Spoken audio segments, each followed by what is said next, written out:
Your birthday is coming up. Someone asks what you're doing to celebrate, and you say, honestly, nothing. It's just another day. And for some reason, that answer makes people uncomfortable.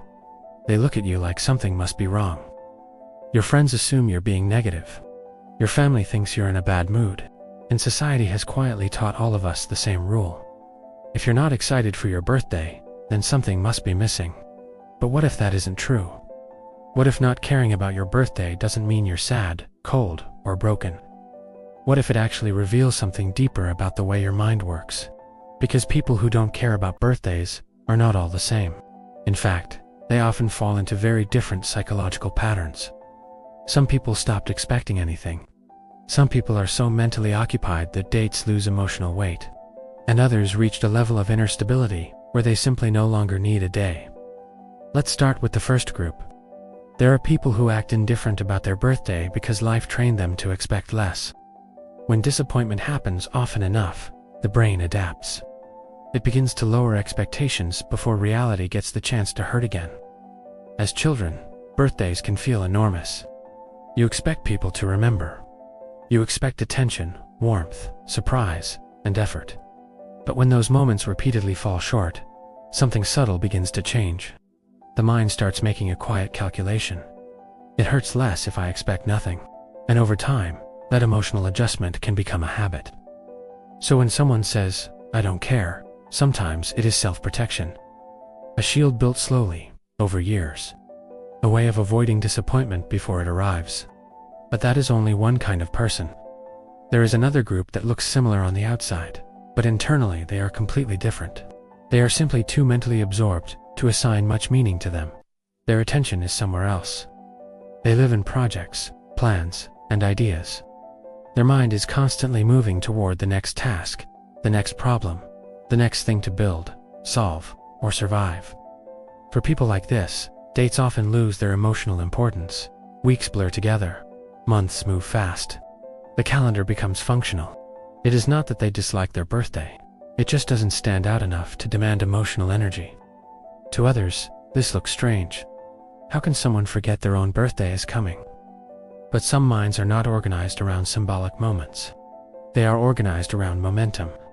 And then there is the third group. This one is the most misunderstood. These are people who remember their birthday perfectly well.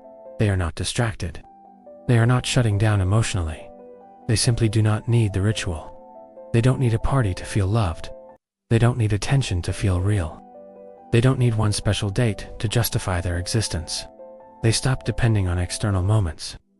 This is difficult for many to understand, because we are surrounded by a culture that treats celebration as proof of self. If you celebrate, you must love life.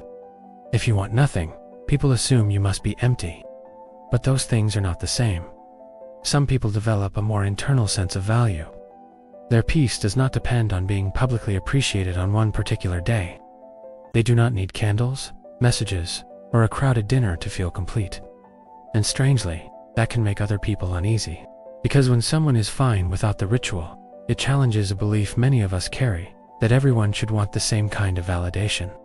But they don't. Some people have simply made peace with ordinary life. They can feel whole on a random Tuesday. Still, this is where the conversation gets more honest.